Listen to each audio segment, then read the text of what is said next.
Hi, Crystal. Hey, how's it going, Emily?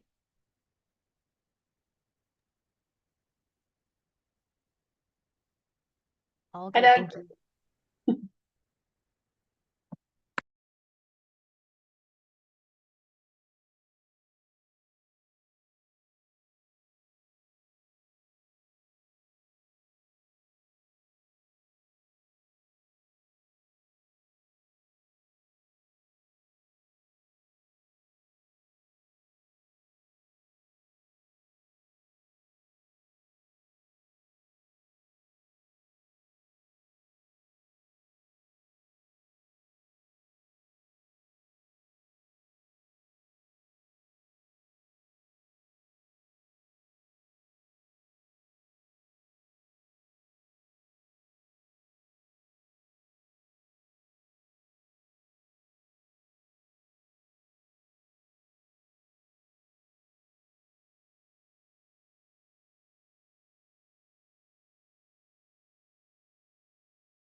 Okay, folks, we got our 45-second warning here.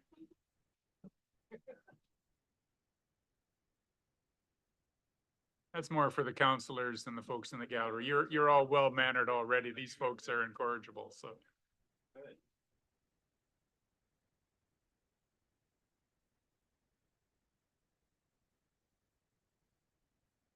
Good evening, ladies and gentlemen. I'd like to call to order the regular meeting of the Council of the Corporation of the Municipality of Kincardine at 5 o'clock on May 22nd, 2024 in the council chambers at the Municipal Administration Office. Roll call this evening, Deputy Mayor Clark. Present. Councillor Blackwell. Present. Councillor Kavanaugh. Present. Councillor Hinchberger. Present. Councillor Kennedy. Present. Councillor Prenger.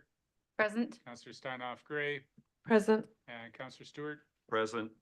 I'd also like to acknowledge our staff members and a number of brave souls in the public gallery this evening. So, Councillor Hinchberger, please. We would like to begin by acknowledging that we're meeting on the traditional lands and treaty territory of the Saugeen Ojibwe Nation, which includes the Chippewas of Nawash Unceded First Nation and the Chippewas of Saugeen First Nation, whose ancestors were the first to inhabit, care for, and live on this land. We recognize and deeply appreciate the contributions that Indigenous peoples have made, both in caring for this land and shaping and strengthening this community, our province, and our country. As a public service organization, we are dedicated to learning and acknowledging Indigenous history and culture, and are committed to actions that move us towards a journey of truth, healing, and reconciliation with the Saugeen Ojibwe Nation, the Métis Nation of Ontario, and the historic Saugeen Métis. Are there any amendments, additions, or deletions to or from the proposed agenda? I'd like to remind councillors to disclose their pecuniary interest and the general nature thereof, either now or as it arises in the meeting. And we have the adoption of minutes from regular and special meetings of council. We need a mover and seconder that the minutes of the council meeting held on May 8, 2024 be adopted as printed. Councillors Hinchberger and Stewart. Any discussion? All in favor? That's carried. This evening we have a delegation, parent council members from Kincardine Schools will be making a presentation on the school resource officer. Welcome, Jonathan. Welcome. Thank you. Thank you very much. Through you, Mayor. Good evening. My name is Jonathan Jones, and I would like to introduce Stephanie Cowan. We have the privilege of representing St Anthony's Catholic School and Elgin Market Public School parent councils, respectively. We would like to acknowledge so many of our respected colleagues who wished so much to be with us this evening, but could not due to childcare commitments. Many thanks to those colleagues who have juggled their family commitments to be with us this evening. We wish to start by thanking Council for taking this time to engage with us today. Your kind and considered responses to our April 10th letter and openness to an ongoing dialogue with our community speaks to the heart, to the dedication that you provide in your roles every day. Thank you. We feel it necessary to set the record straight.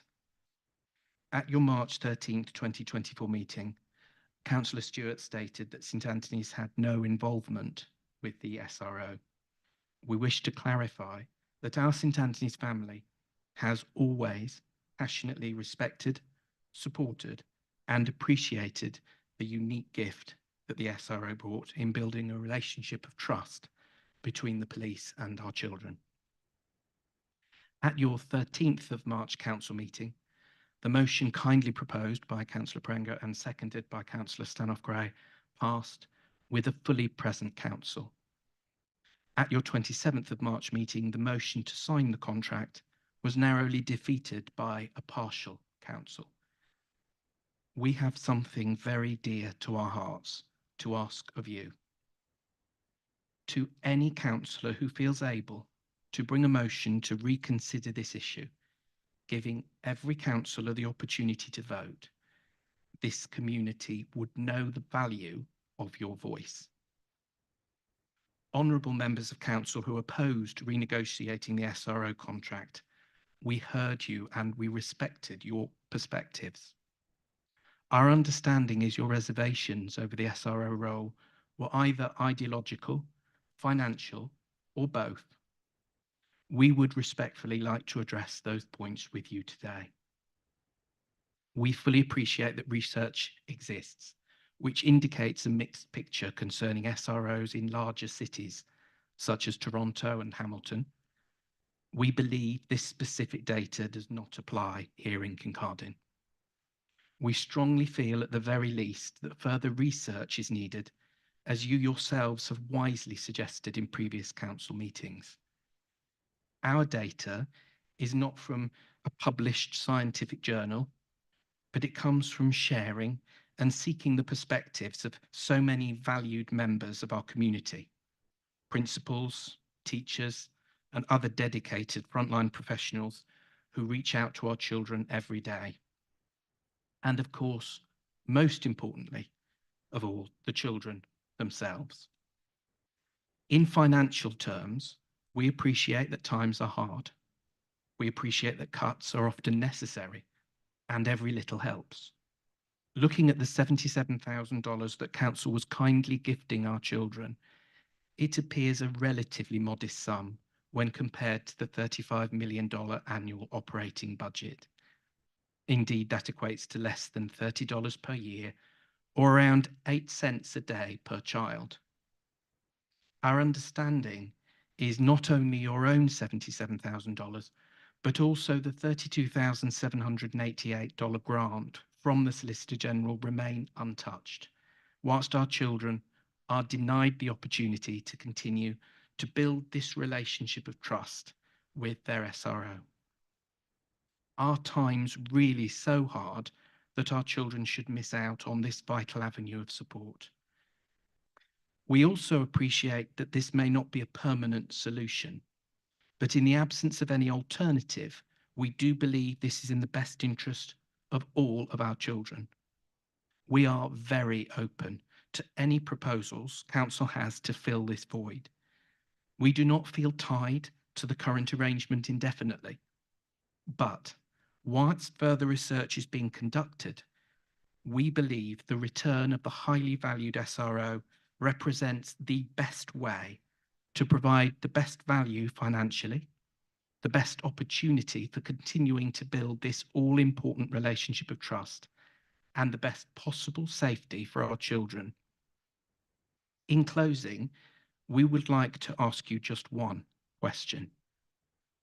To afford the opportunity for increased shared community dialogue, particularly with frontline professionals and our children, and to give time for vital additional Kincardine-based research, would any councillor who is able consider bestowing on our children the kindness of proposing a motion to reconsider this issue before full council? Thank you for your time and kind consideration. Thank you.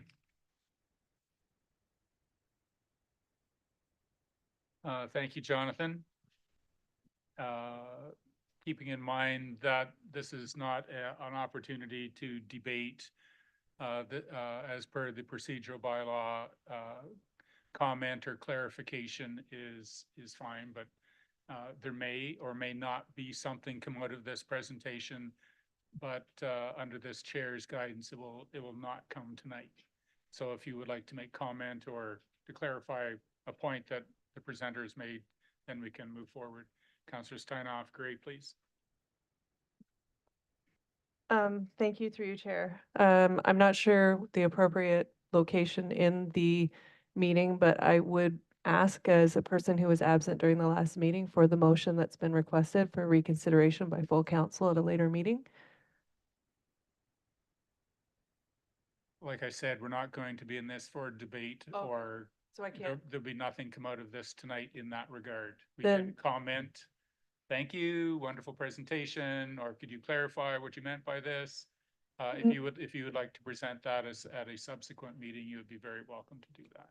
There is one comment that I would make, and I wouldn't ask for details, but one of the things that you had commented is that you've had a lot of personal stories from the children that have been brought forward on how impactful that SRO has been to them in times of, I would say, extreme challenge where there could have been some, I'm going to say, consequences you couldn't take back. And I think that's an important thing because we've created a void where there are consequences that our children could not have gotten out of without that SRO. And in the absence of, they are bravely coming forward with some of these stories. So obviously we don't want to put our youth on the spot, but I think that's just one thing you missed that you told me verbally. And I'm not asking for details, but I think if you could just confirm that, I think it's an important fact for the people around the table. Thank you very much. I think I'd like to hand over to my colleague Stephanie Cowan with this. She's had an awful lot of time spent with some of the testimonials. Stephanie. I have two letters here I want to read. One was given to me anonymously. The other one was brought to us by. I'm gonna ask you to limit that to one letter, Okay. if you would, please. Thank Yeah. you. My story is of a troubled teen who ended up successful because of the support of the SRO. In ninth grade, I started to rebel. I had problems with authority figures. I would spend most days skipping class to smoke weed, and most weekends and some weeknights drink alcohol to the point of blacking out. My parents often did not know where I was and what I was doing. I was troubled. The SRO at the time knew it, but recognized my potential. I was smart, but I just had started hanging out with the wrong people. The officer would check in on me often, and then I started checking in with them. And for a teen who disliked authority figures, that speaks volumes. I would sit in their office, chatting and absorbing the advice I was being given. They would often get me to go to class, even classes I had been avoiding for weeks because I had fallen behind from skipping. One weekend in 10th grade, I partied all weekend and stayed at a friend's house. I hadn't checked in with my parents. I didn't go to class on Monday into Tuesday. Just before lunch on Tuesday, I got a call from a friend telling me I was reported as a missing person. The relationship I had built with the SRO meant that they knew me well enough to know where I may be and who I may be with. The officer tracked me down quickly and easily. I was scared of the repercussions I was facing, and I wanted to change my life and stop the nonsense.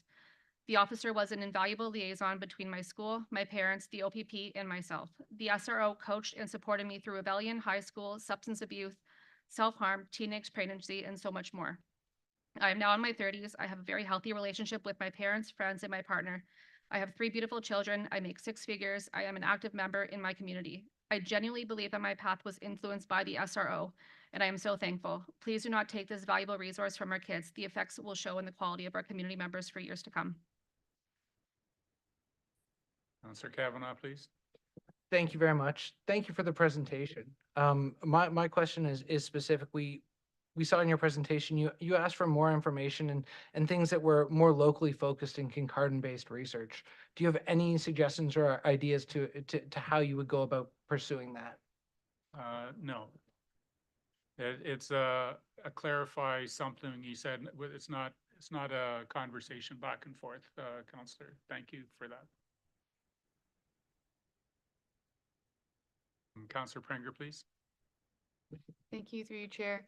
I'm not sure who can answer this. It might actually be Councillor Kavanaugh.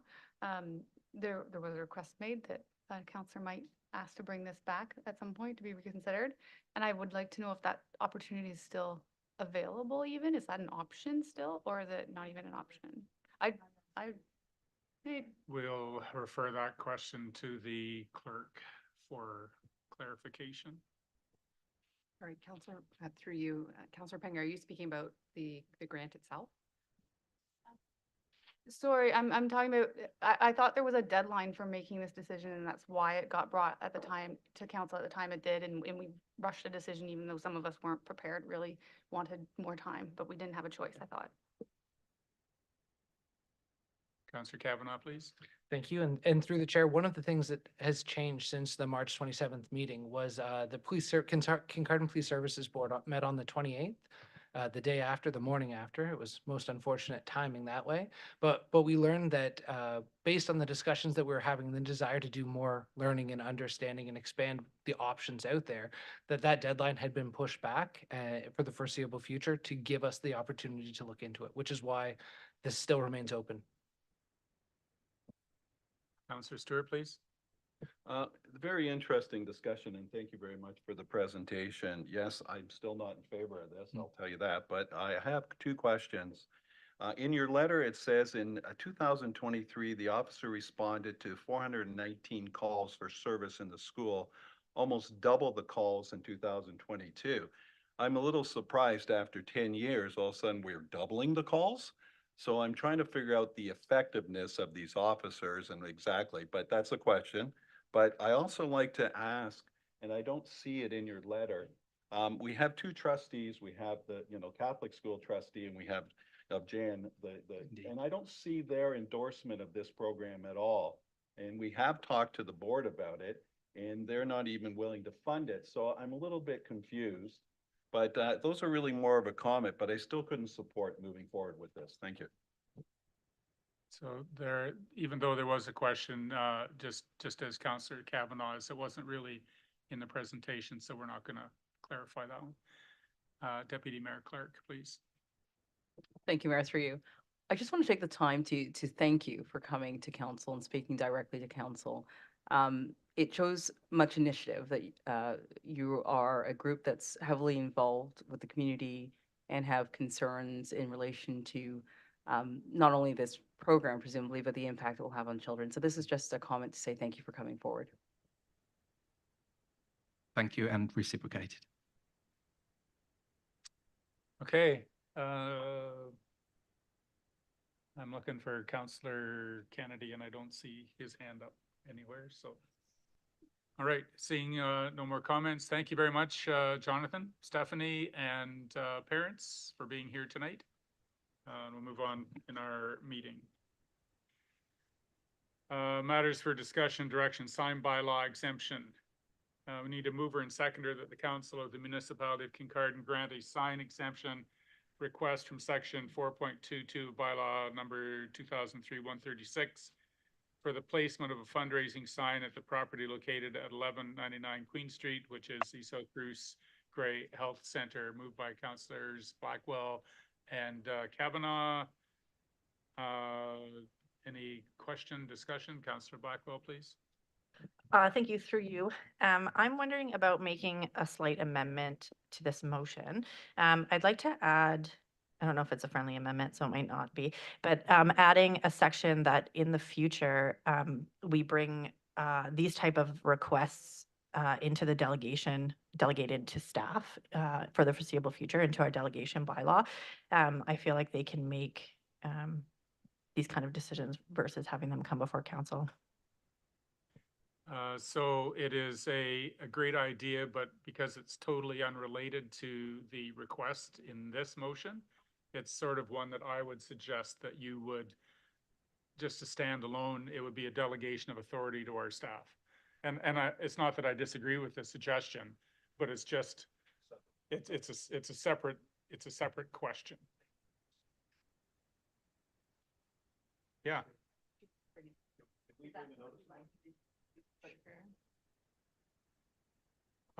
At the end of this session, section, I will jot down a little note that there's 6.2 addendum items. Councillor Blackwell is going to bring a delegation of authority question forward. Point of clarification to the chair, what would be the difference of this idea that Councillor Blackwell is advancing versus the motion of reconsideration? Wouldn't they both fall under notice of motion?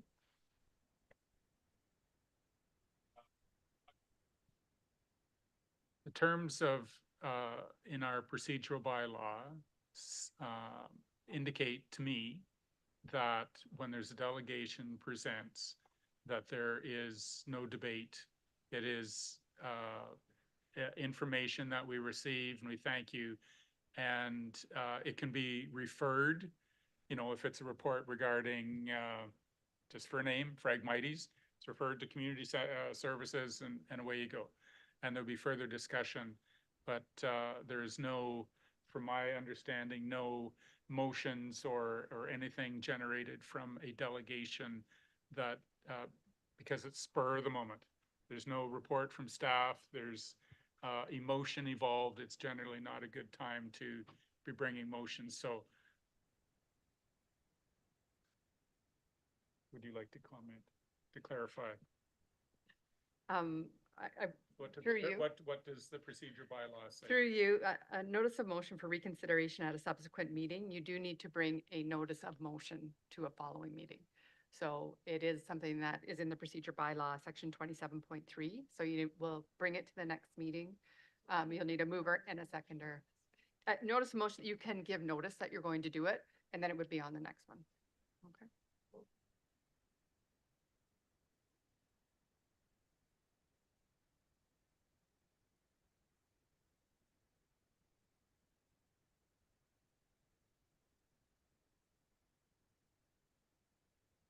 Okay, any further questions regarding the request for a signed bylaw exemption, fundraising bylaw? All in favor? Yeah. That's carried. Holding removal bylaw 1427 concession 9. Oh dear.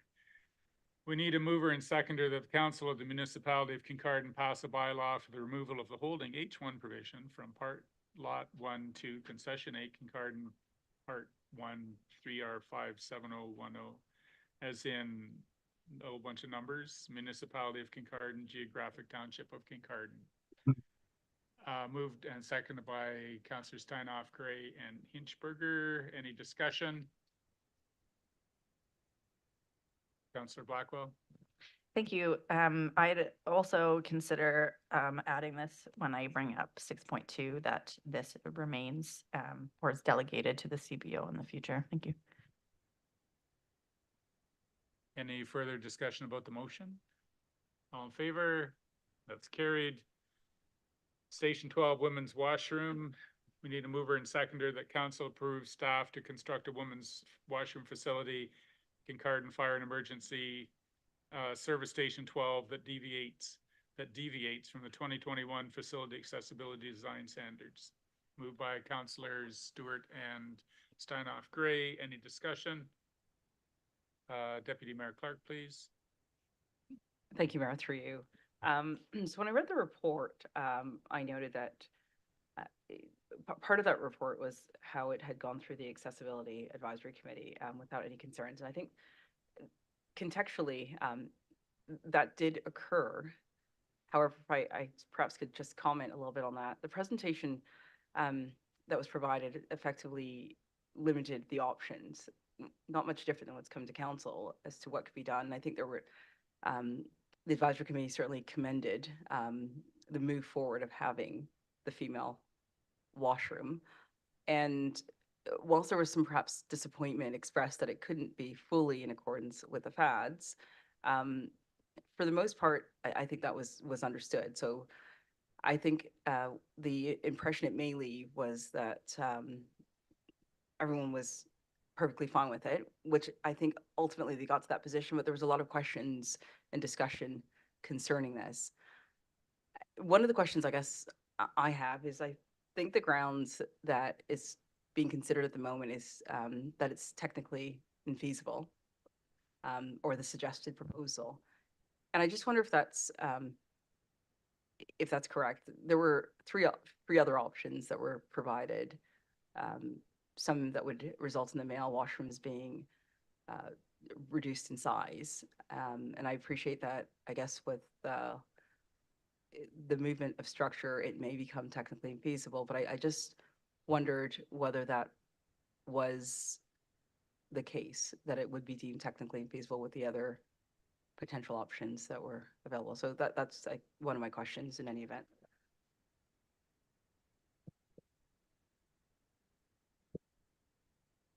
Correct, sorry. The footprint of the male washroom that's currently there, the male washroom and shower facility, is actually smaller than the new female washroom is going to end up being. So to divide it up into a smaller space, we would have actually lost stalls and occupancy. We wouldn't have been able to meet actually the building code then for the number of individuals in the building if we tried to divvy it up. So that was one of the reasons that we removed that as an option. The existing or the proposed washroom is limited in the physical footprint of the building, based on the building construction, because that's the way it's structured. There's a load supporting wall on one side of it, and the other side is administrative offices, and then a hallway, and it can't impede on either one of those without affecting the operation of the building overall. Follow up, please. I just wonder also if you can confirm, from a very practical sense, what the actual reduction does. Like, from my understanding, it's between the interior and the door. Is that correct? For the new layout for the washroom? That's correct. Like, what does it mean from a practical sense? So the two areas that it doesn't meet accessibility is beside this. So there's a man door that's going to be inside the washroom that separates the shower area from the washrooms. And the intent of that is that the washrooms could still be used by either staff or public. And then the showers could be utilized by staff only at the same time. So that's why the man door is there. And that man door beside the sinks is smaller than what FADS requires. So it's 300 millimeters and it needs to be 600 millimeters to meet that. And there isn't enough space to still have the sinks that would be also accessible. If we change the sink layout, then we lose accessibility on the sinks, but we gain that space. So this was sort of the less of two evils. Councillor Kavanaugh? Thank you very much. And through the chair, I appreciate that this is a very difficult spot to be in, where you're trying to be as accommodating as possible, given limited circumstances. My comment that I find most interesting from all this is it states the building was built in 94. And at that time I was 7 years old. And it kind of baffles my mind to think that when I was 7, there was never a thought that there could ever be a female firefighter, and just how far we've come looking around the council table. Councillor Ainsberger, please. Thank you, through you, Mayor. The description about where the non-compliance is, are we on the, I'll call it the antechamber side of the washroom, or in the shower part of the washroom? It's on the washroom side, the water closet side. There's two water closets, and then which are accessible to the best of our ability. And then there's a set of dual sinks. And beside the dual sinks is the man door that leads into the shower area. And it's the space that's from the end of the counter to the shower is not great enough. If we were to change the sink or lose a sink, then we would be able to accommodate the 6-inch or 600 millimeter space. And is there another water closet function in the fire station that's accessible to the public that meets accessibility requirements? Correct. So there is another universal washroom in the administrative side that is set up for accessibility from 1994, I should mention. Okay, But it is set up for full accessibility. thank you. Councillor Stewart, please. Thank you, and through you, Chair. Thank you, Matt. I know this has been on the books for a while, and thank you for taking this project on and moving it ahead. I think it's very important. I read all the documents and everything, so we do have 45,000 coming forward, but you haven't really realized what the new cost, so we'll have to bring that maybe back. That might not cover it, and then there'll be a tendering process. Is that what I understand? Yeah, our proposal, when we were working under the director as well as the CAO, we will send this out for an RFP to get some pricing, because you are correct, the scope has changed from an initially started out 2 years ago. And just a follow-up comment, you know, we do have to be careful, and you're absolutely right. It's an older building and everything. And, you know, part of the whole thing with the Ontario government, and that's, I know we adopted it, but we always have the right to do modifications. And this is what happens with older buildings. You know, we have to modify. We try our best to do it, but some things are just unattainable. So, you know, sometimes we go too much one way and don't understand there's got to be a practical side. You know, like this building's only 94. Most of our buildings are over 50 years old. So, you know, like the library, we had to modify, and you'll just have to learn to accept it. It's great to know we have a universal washroom that's open to the public and everything else. So I think we've done the best job. So you have my support. Thank you. Further questions? Councillor Blackwell, please. Thank you. Through you, there was a comment made in the report about the fire hall being designated as a post-disaster building. I'm just wondering if you can touch a little bit on that, and whether or not there is any accessible showering opportunities within existing male washrooms or the upcoming female washrooms. So our building official actually could probably expand on the actual definition of the post-disaster building, but as far as the washroom, so the intent is to build both the new washroom and the existing male washroom. There is no step up, as in you could accessibility wise gain access into the showers. What's the issue with both of them will be turning radiuses. It's tight for turning radiuses in both the original one as well as the new one, because there isn't physically a footprint allowing more space for that. But as far as they're not a step up, there'll be a tiled floor like you'd see at the Davidson Center sort of type floor. So accessibility wise, that way it should be is the best that we can provide.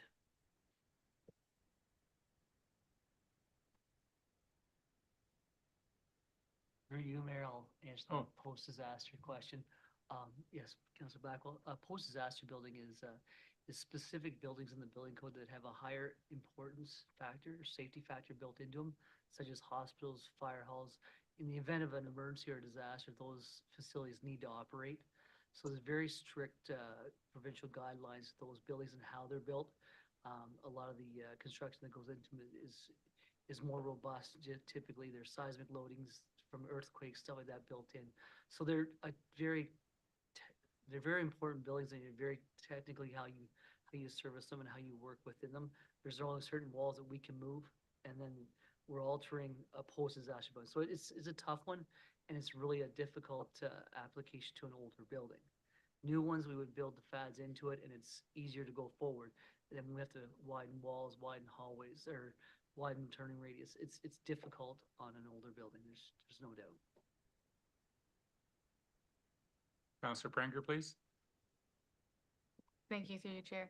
The report states that during the design process, Station 12 administrative staff identified option 4 as the best option. Does that include female staff? Correct. Both on an administrative side, we've had conversations with both the administrative and our 2 female firefighters. All in favor of the motion? Anyone opposed? And that's carried. South Bruce OPP Detachment Board Community Representative. We need a mover and seconder. The council approved the appointment of Joe Dietrich and Margaret Visser as the community representatives on the South Bruce OPP Detachment Board upon fulfilling all legislative requirements for the current board term. Councillors Kavanaugh and Blackwell. Discussion? All in favor?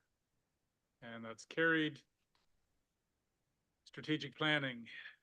We need a mover and seconder that council discharge the strategic planning ad hoc committee and that council add $15,000 to the strategic planning budget to provide for consultants to assist in the development of a strategic plan for 2025. Moved by councillors Clark, Deputy Mayor Clark, and Councillor Stewart. Questions, and they will be directed to our CAO or Manager of Strategic Initiatives. Councillor Stewart. Yes, it's a simple comment. I support this 100%. So job well done. I think this is exactly what we need, especially with the latest information coming out here. So I just wanted to say, well done. All in favor? Anyone opposed? That's carried. Addendum items. Councillor Blackwell. Thank you, through you. I would like to make a motion that we consider adding the removal of the holding provisions and signed bylaw exemptions to the delegated authority of staff. I don't know if I worded that correctly. A seconder for that motion. Councillor Stewart, discussion. Councillor Blackwell, please. Thank you. I think for the holding provision one, when we have approved a application, we approve it with the understanding that there's a holding provision on it and that staff have the technical knowledge of when that holding provision has been met. So my thought is having them be able to remove it using their technical and professional knowledge could potentially speed up the process for folks, or just keep the decision-making where there's the technical and professional knowledge to actually make that decision. And the same rationale for the sign exemption. Councillor Hinchberger, please. Thank you, through you, Mayor. I think my objections are more philosophical, that notice of motions and motions should be more of a planned thing, not spur of the moment. And really, I think this actually was in the procedural bylaw at one time and maybe in the current one for things of an urgent nature. I'm a type of person that it might look on the surface that there are reasons why we should do differently on any subject, but I don't see generally the harm in it coming back with for instance, an explanation of why we have the status quo and to weigh that against the proposed change. Sorry, there was someone else had their hand up. Councillor Kavanaugh, please. I was curious and wondered if I could expand on this through the chair. Would there be an opportunity, if this was to go through, for individuals that were declined by staff to appeal to council? Because one of the things I feel very strongly is that council serves as a safety gauge or a steam valve check for sometimes when a pressure builds up, and coming before council as the opportunity to sort of let that off safely. Well, I realize that there's a desire for efficiency here, and routine requests such as is this one that, has unanimous council approval could be delegated to staff. I'd like to see something in writing that would say that individuals have recourse if staff declines their request. Just as a model, county planning has authority to move all planning applications forward unless there's a community pushback. And as soon as there's like one or two, then it's like, okay, it has to come back to county council. So Councillor Blackwell, you had another comment? Yes, thank you. Through you, I'm perfectly fine with making this either a report or making this a notice of motion if that's more comfortable for colleagues. I'm also wondering perhaps if the CAO could speak on whether there's any amendments coming to the delegated bylaw and whether this would be more appropriate to have as part of that conversation. Through you, Mayor, the staff have a draft delegation of powers and duties policy prepared, and it's the last following council adopting the tree canopy and natural vegetation policy. That's the last one of the section 270 policies that are under review for this term of council. So it is next on our list for items to bring back for council's consideration. We've got a significant listing of different areas where we are recommending that items be delegated to staff. These would be a couple of examples of what we would be considering delegating. So it has moved a couple of times in terms of where it falls in the agenda, in terms of which month, but it's definitely planned for the very near future. I suppose, is this a question that we need? Does staff need any opportunity to consider the ramifications of what we're asking, or does it seem a pretty straightforward delegation? Like, or as Councillor Kavanaugh commented, there can be staff approval, but what is the community appeal process? Is that addressed in the policy? Through you, I think that we would look to the actual bylaw itself. So in the example of the sign bylaw, an exemption follows a recommendation. Again, staff are like for this example, staff are recommending that this is supported, and it is something that staff see as supportable. But yes, I can completely understand that if there is a denial, there may be a need for a mechanism to have it come back to council. But then I just need to look at the sign bylaw to see whether or not that's already in there. Councillor Blackwell, you had a question? Well, just based on some of the conversation around the table, and thank you to Councillor Hinchberger, because I am also someone that doesn't like to do things out of order. I'm wondering about whether it would be appropriate for me to rescind my motion and to either bring a notice of motion or to discuss this when that bylaw is coming forward. I'm wondering if there's any guidance there.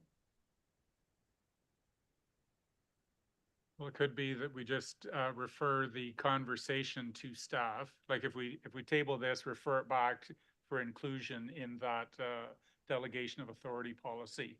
And if it is, they know they've heard the conversation. If they include it, that's good. If they don't include it, then you bring it forward and say, we need that motion. Yeah, so thank you. I'd like to withdraw my motion then. Okay. All right. There's just a procedure that we just learned, okay?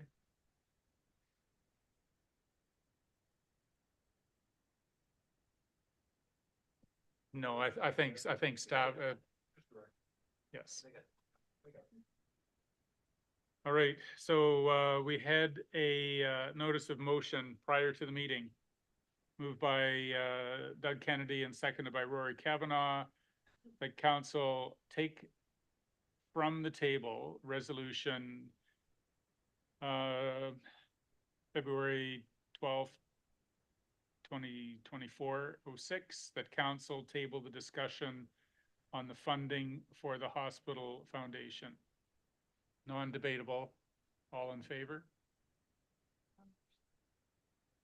Sorry, point of Let- clarification. While I understand the motion itself is not debatable, can I request that the clerk just explain the fun procedural nuance here that we've discovered? It's another fun learning moment.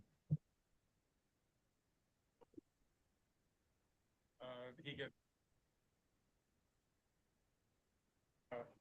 Clerk, please to explain the motion, the procedure. So through you, at the budget meeting on February the 12th, council tabled the discussion on the hospital foundation. So that council table, what you see there, the discussion on the funding for the hospital foundation.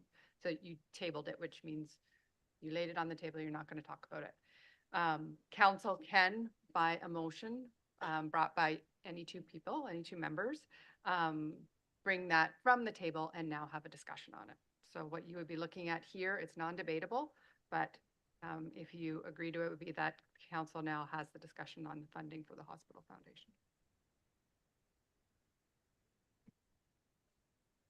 Right now. All in favor of bringing the tabled motion from the table? All in favor? Yes, I'm sorry, there's no debate.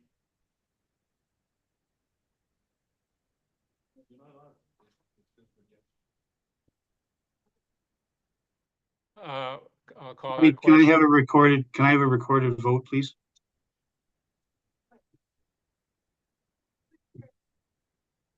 Yes, Councillor. Thank you. To you, Mayor. If I'm trying to understand, it's non-debatable, I get that, but if we turn it down, can someone try to bring it back later? Or is this never again? You see, there's no motion attached to this at all. We were having a discussion regarding funding of the hospital. We had a presentation from a couple of members from the Hospital Foundation. We were having a general discussion, and because, you know, the timing was the issue, we're in the budget, and it was decided by council to put it on the table. So there was no motion. We hadn't said we were going to do it. It was just a broad discussion. If it's defeated, it's still on the table, so it could be brought back forward any other time. So the question is, do you want to have that? Do you want to start the discussion about funding for the hospital foundation tonight? And that doesn't say that we're going to decide it tonight. All it says is, are we going to start and have the discussion and do something with it? All in favor? We're having, there's been a recorded vote requested. Well, I don't care now that we can bring it back again. I was under the misunderstanding, so just a vote's fine. Just wanted to have a discussion. Councillor Kennedy, are you still requesting a recorded vote? No. Okay. All in favor of taking the resolution off the table? All opposed? Councillor Kennedy, you were supportive of that? Yes. So it's off the table. Okay? So technically, we pick up the conversation from where it was after the presentation from the two gentlemen from the Hospital Foundation. Councillor Kennedy, would you like to begin the discussion? Yeah, I would just like to. I'd like to remind councillors that we're not talking about anything because there's no motion on the floor. Any discussion is just discussion. So at the very outset, I'll give us like 8 minutes. And after that, if there's no motion, then I will recommend that we halt discussion.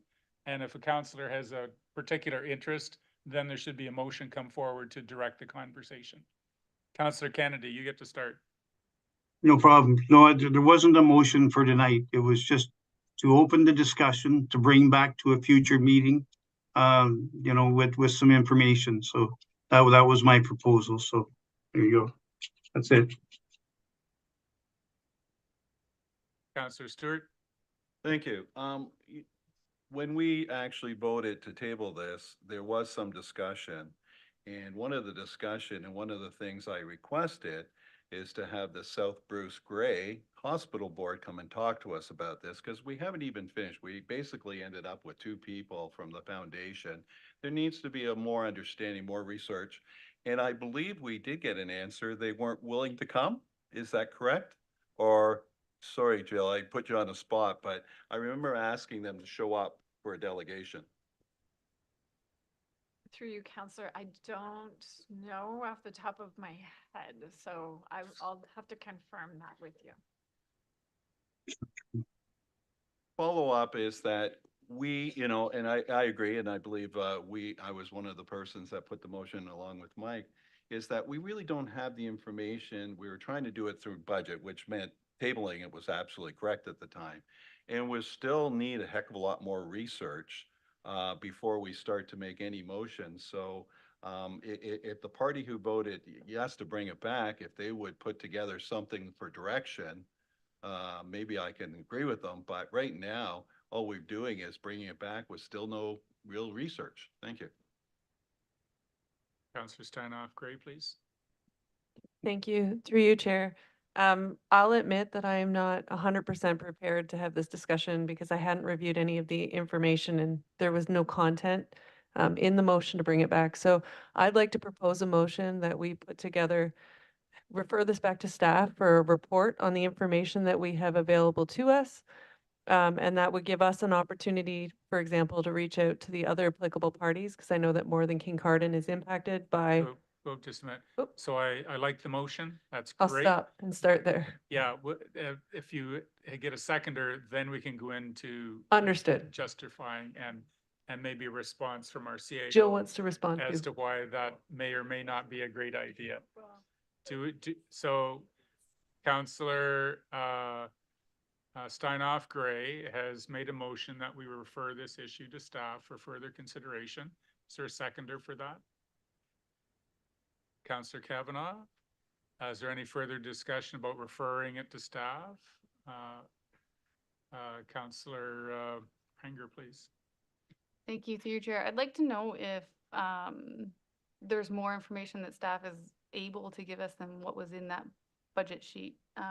Because, I mean, to me, that wasn't enough, but if staff doesn't have access to any more information than that, then what are we going to do with it, right? Through you, Mayor. So this is not a request that comes from staff, right? So this is a request that comes from the Community Foundation about capital build. And this is one of the avenues in which they are seeking funding and support is to come directly to the municipality, as well as whatever fundraising campaigns they are doing within the various communities that are served by the hospital. So there really isn't anything in terms of our staff that we will have additional information about other than what was provided when we identified that there's an opportunity for community groups to request funding and how that fits into the budget process. So I would just offer, we could certainly put together a report for discussion, but it is not going to be more than what you have already seen through the council presentation. And to Councillor Stewart's point, if it's information about the hospital and how that is functioning, again, that's a different body than the foundation as well. So if I might be so bold, I think Jolene just presented the report from staff regarding the funding. We don't have any more information, so the appropriate persons to have here are the foundation and or the hospital and or government officials or whatever. So it's not that I disagree with your motion, but like there's not going to be any more information. Councillor Steinoff Gray, please. If I remember correctly, and I didn't know that we could actually ask for them to come back, but when they came here, we asked a number of questions based on the fact that the MRI machine would be used by larger than just the municipality of Kincardine, and we wanted to know what other funding commitments they had, and they couldn't give us those details. So maybe we just ask for them to come back to give us an update on the buy-in from the other community stakeholders. So did I just hear you amend your motion to direct staff to invite the foundation back for an update on fundraising activities? That is correct. Oh, does your seconder agree with that? Are you the seconder? Okay, do you agree with that? Okay. Any further discussion about that amended motion? All in favor? Anyone opposed? That's carried.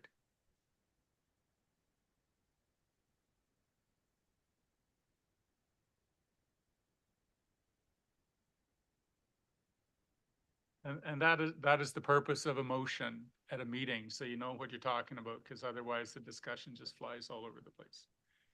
Consideration of bylaws, amend procedural bylaw. We need a mover and seconder that the municipality of Kincardine procedure bylaw amendment be deemed to be read first, second, third time. Oh, notice of motion. I'm sorry. Yes, I'm sorry. Thank you, Councillor, for that intentional interruption. Well done. Thank you, through you, Chair. This is the section where I can provide a motion for reconsideration at a future meeting for the SRR. So I was not present at that last decision that was made. Sorry, just a minute. This is a procedural thing. Oh, When you have a notice of motion that's going to come at a subsequent meeting, I say no details other than you that. just say, this is the motion. That's what I was trying to This is the say. motion I'm This gonna is the bring. motion, yes. So I would like a reconsideration for full council vote on the SOR. SRO, thank you. I'm flustered now. Can I provide a little guidance here again? May I do that, clerk? Keep in mind that the motion that we addressed did not talk about a CS or an SRO. It talked about the funding. Were we going to apply for the funding? The conversation Councillor Kavanaugh brought regarding the options of its usage, whether it's a community safety officer, you know, that was valuable information, because it told us that we weren't voting about the school resource officer. We were voting about the funding and what we were going to use it for. So if I might, the notice of motion is that we apply for the funding through the grant process. Yep, that's Okay? fine. Is that all right? Yeah, I was thinking of the motion when I was present. I was not present at the last meeting, Okay. so thank you.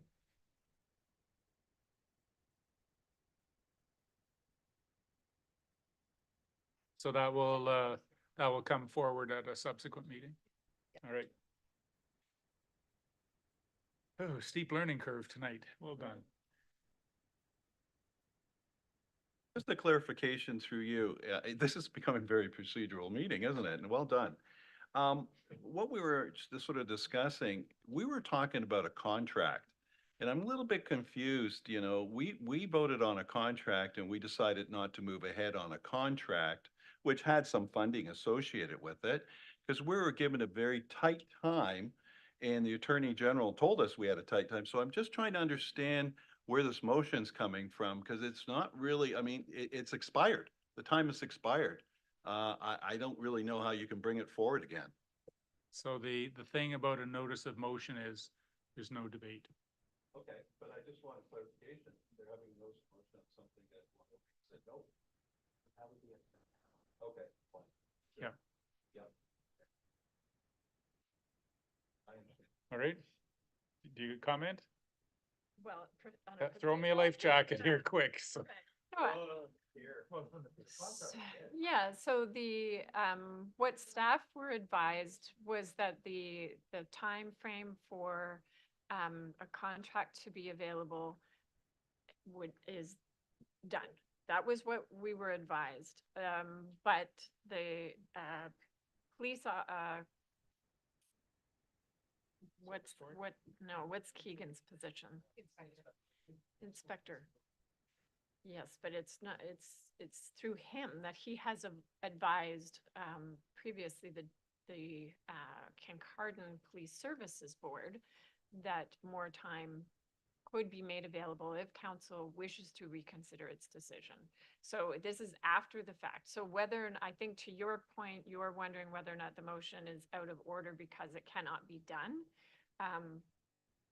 That, I think that's your point, right? And so from what we have gathered after the fact, they're willing to extend this for some time because of their own reasons. So having said that, that is also why the notice of motion is provided, so that there is opportunity for accurate information to be provided to council when the motion comes forward. And it might be that, as Councillor Stewart has suggested, we can't do that. It might be that the time is extended, but there's a number of stories circulating right now, and we will leave that with staff to help figure that out a little bit. All right, back again. Amend procedural bylaw. And this is the question about the chair of the committee automatically being the council member that's been appointed. That the municipality of Kincardine procedure bylaw amendment be deemed to be read first, second, third time, finally passed and numbered as bylaw 2024-077, moved by councillors Deputy Mayor Clark and Councillor Inchberger. Discussion, all in favor? That's carried. Amend committee appointment bylaw, moved and seconded, but the mover and seconder that the committee appointment 2024 amendment bylaw be deemed to be read first, second, third time, finally passed and numbered as bylaw 2024-078. Councillors Hinchberger and Councillor Steinhoff Gray. Any discussion? Councillor Stewart? Thank you. We actually had this one and another one through you, Chair. I just wanted to ask the treasurer, we still haven't figured out the financing of this and where it's going to come from. That we're only temporarily financing this and we're going to have another discussion. Is that correct at the end of the year? Thank you very much. That's the next one, Councillor Stewart. We're on number B, amend committee appointment bylaw. Oh, I'm sorry. I was rushing ahead. Yeah. I apologize to the chair. Sorry. I want to be on that committee if it takes the treasurer to fund it, so that's okay. Whew. Okay, we need a mover and seconder for the, oh. You have a mover, Mike. Sorry, I confused. For the amend procedural bylaw. No, you've also got one for the amend committee appointment. Yeah, right there. Yeah, so yeah, you just need to vote. Mover and seconder, okay. Just both set of votes. All in favor? I'm sorry, Chair. Anyone opposed? That's carried. Russell Street Agreement, Ministry of Transportation. We need a mover and seconder that the Russell Street Agreement. Councillor Stewart, okay. Ministry of Transportation 2024 bylaw deemed to be read first, second, third time, finally passed and numbered as bylaw 2024-079. Councillor Stewart and Councillor Inchberger. Discussion. All in favor? That's carried. Motion to pass bylaws. We need a mover and seconder that the following bylaws are hereby read first, second, third time, finally passed the 22nd of May 2024. The amendment zoning bylaw, holding removal, and the council committee appointment 2023 amendment bylaw. Moved Councillor Hinchberger and Stewart. All in favor? And that's carried. The consent agenda. Items listed under the consent agenda are considered routine and enacted in one motion, except for any motion or any reports, information that any councillor would like to withdraw, either for comment this evening or for further information from staff. We need a mover and seconder that council approve the recommendations contained in the consent agenda dated May 22, 2024, and direct staff to proceed with all necessary administrative actions. Moved by councillors Blackwell and Prenger. Any discussion? You're right. Councillor Stewart, please. Through you, Chair, I hope I get this correct. 8.1B and F, ward boundary and council review. I just have a question for the clerk. I know it's very difficult, and if you really try to move territories like wards and everything, that's a provincial responsibility, and it's very technical, and I see by your report, there is consultants involved and everything else. If the council decided just to eliminate two or one at large, is the same process required for that? I think through you, Chair, I did mention in my report that it is a very technical study to look at how many council members you have. The previous council did change the composition. They changed making the deputy mayor vote, so council can change the composition. With that caveat that there is the ability for people to do a judicial review or to take council to court on it. Just a follow-up question. I know that, you know, you usually get the arguments in court when you change wards and the number of people in the wards. I didn't really think there was such a structural thing and such a difficulty if you're just eliminating at large because they represent the whole community. But, you know, I read your report, but I didn't quite get that. So would it still cost us that $50,000 or $60,000 if we proceeded just to maybe, we would first have to have a vote what we were trying to proceed with, and then basically ask you to do the necessary paperwork.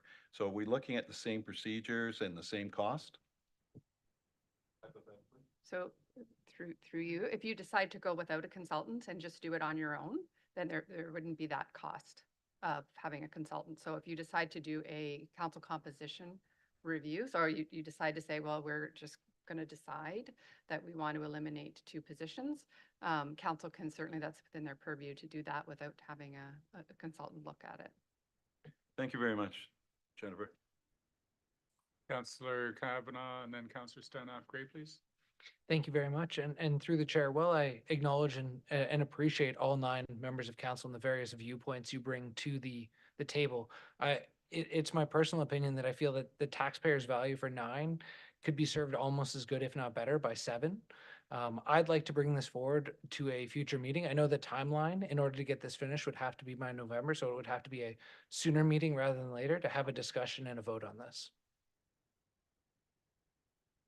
It would be very appropriate to craft a notice of motion for a soon subsequent meeting. Councillor Stanoff Gray, please. Thank you, through you, Chair. I would like to say thank you for the report. One of the concerns that I have is we're already 2 years into like our term basically, and we only have till November to get any changes like pushed in. With everything that we have on our plates right now, I'm not sure that this term is the right term to be trying to do an electoral reform. So I'm just putting that on the table. I'm not sure with everything we've bit off, this is the right time to try to change. But by all means, if you want to bring it forward in a future session, that's fine. Councillor Prenger, you had your hand up, did you? Oh, Councillor Hinchberger. Thank you, through you, Mayor. Just a little input of my own. Like, I've given a lot of thought of this as myself as well, and from all different perspectives. And one that just came to me really recently is that my experience in a year and a half, almost 2 years being on council, is that this municipality remains very divided, especially those who are extremely politically active. And there is a case to be made that although, say, councillors from Ward 1 or Ward 2 or Ward 3, they're elected by Ward 1 or Ward 2 and Ward 3, and are then all of a sudden supposed to take a cosmopolitan view of everything. I'm not sure it always happens. So there is a case to be made that the at-large councillors who are voted for by everybody from every ward provide a bit of a buffer in order to prevent like a further siloing of the political body. Just give you that input. Councillor Stanoff Gray. Thank you, through you, Chair. I would actually like to recognize Councillor Hinchberger's perspective on this, because I know that in the rural, like Ward 3 and Ward 2, we don't always feel heard. And I think you bring a good point. And I can honestly say in this council with the composition we currently have, I can never predict which way anything is going to go. Is that good or bad? I'm not sure. Councillor Stewart, please. Thank you, through you, Chair. We're starting to get into the discussion. Let's wait until someone puts a notice of motion and then we'll do it. I think for tonight, enough has been said, so thank you. Councillor Blackwell, please. Thank you. This is just a comment through you. I wanted to recognize item 8.1.b E, which is the Parks and Rec strategic plan update. I wanted to thank the Parks and Rec staff, our community services director, for providing this. I think something that some people have let me know is that they feel that sometimes we make plans and we don't keep on top of them and follow them up really well. So I was really thrilled to see that update, the progress that's being made, and just to be able to follow along and see the great work that's already being done and the work that's planned for the future on that project. Councillor Stewart, please. Thank you. The last comment I have through you, Chair, is that whole B section, statistics and information. And I believe Councillor Hitchberger said at last meeting, there's a lot of information in here, and I hope the public reads this. There's a lot of work associated with this by all the directors and everything. And I find sometimes this is the most exciting thing. So congratulations, and make sure that if some of this would like to come out, we should talk about it, because this is really the meat and potatoes of what they do all the time for us. So I just wanted to recognize them, and I also want to tell the public that's a very important section to read. You really know what's going on at the day-to-day operations. Thank you. Councillor Steinhoff Gray, please. Thank you, through you, Chair. I would also like to call out, I'm going to do this right, 8.1 alpha under B, the Bruce County IT Services Report. I noticed our friend in the back sitting through this entire meeting. It's an excellent report, and I thank you for the time that went into it. You've made a lot of progress, and I'm happy to see it because I know it's an area we need to work on. So thanks for taking the time to come tonight, and I was very happy with the report. Thank you. So Councillor Steinhoff Gray is sending out our director of really smart things at the county level, Mike Kirkpatrick. Thank you so much for your leadership in the IT services here and at the county level, sir. Anything else? All in favor? And that's carried. All right. General announcements from the council members. Councillor Hinchberger, please. Nothing today, Your Honor. Councillor Prenger. Thank you. Just a reminder that the Kincardine Lions Club Giant Yard Sale is coming up at the end of the month. You can bring your stuff to donate it on May 31st, and the sale's actually June 1st. The Kincardine Lions give the best deals. No joke. If you go in and like something's not selling, they'll give you a whole box of stuff for $3. Like just whatever you want to take, pull it all together.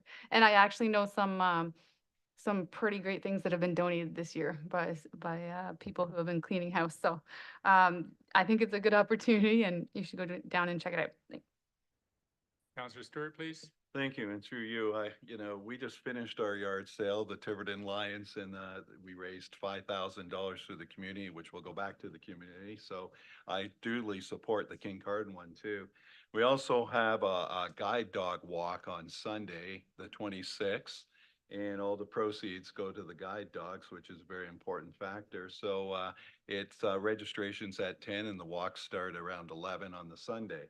The last thing, and I believe that I'm going to ask maybe the director, Jane, to help me out, but I believe when we were talking last night at the Lions Club, we were talking about there's a 7 or 8 day window to look at 2 designs for the Tiverton splash pad.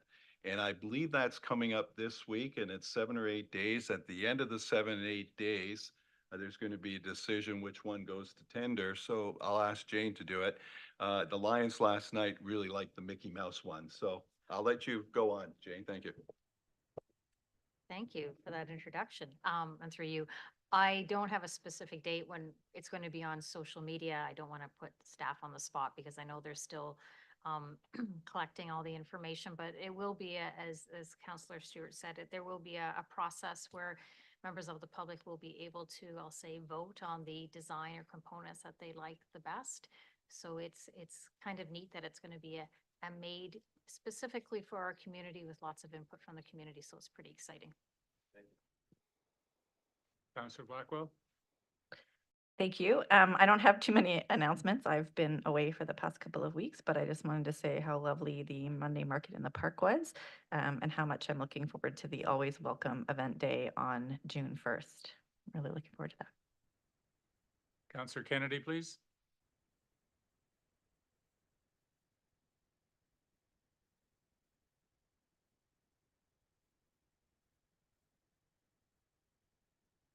Councillor Steinhoff Gray?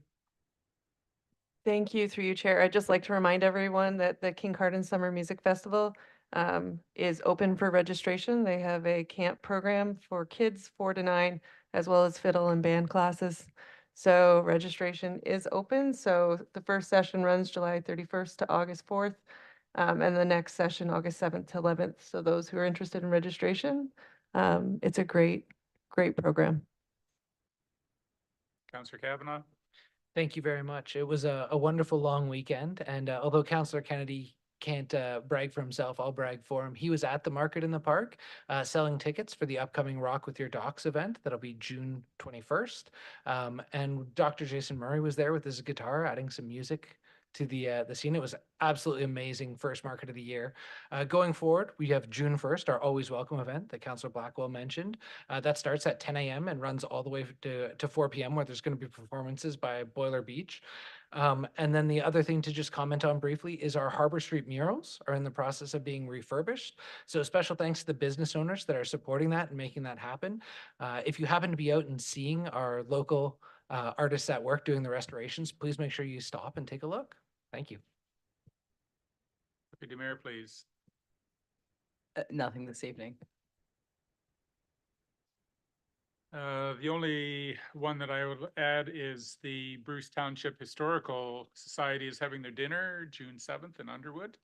And we like to move forward, but you got to have good roots to do that with. So I appreciate the work they do. And I was just thinking, with all the announcements, things going on, we haven't had another, this is what I love about Kincardine draw, and I didn't know the frequency or swag that we win when we pick our own name out of that. So I didn't know. It came and it went, and I hadn't seen it since. I wondered where it was at. CAO, your turn. Yeah, just a couple of announcements. First one through Community Services. They received a grant from Participation, so $1,200 to run a longest day of play event on June the 21st. And part of this grant is encouraging the community to be active throughout the month of June, which coincides very nicely with the Parks and Recreation Month. That's great. So this is an initiative where you log your activity minutes onto their website, the Participation website. And the community deemed Canada's most active community will receive $100,000 with runner-up prizes being awarded as well. I'm assuming the $100,000 should go towards something in the Parks and Recreation world. And there will be a tracking of activities in our own facilities and adding them to the total minutes for the municipality of Kincardine. And there will be some media promotion about this as well. Another announcement from Legislative Services, and summer seems like it's here. Yay! But there's a little reminder that the fireworks bylaw only allows the fireworks be set off on statutory holidays or with a permit from the fire department. And the next holiday is Canada Day from dusk till 12 a.m. Thank you.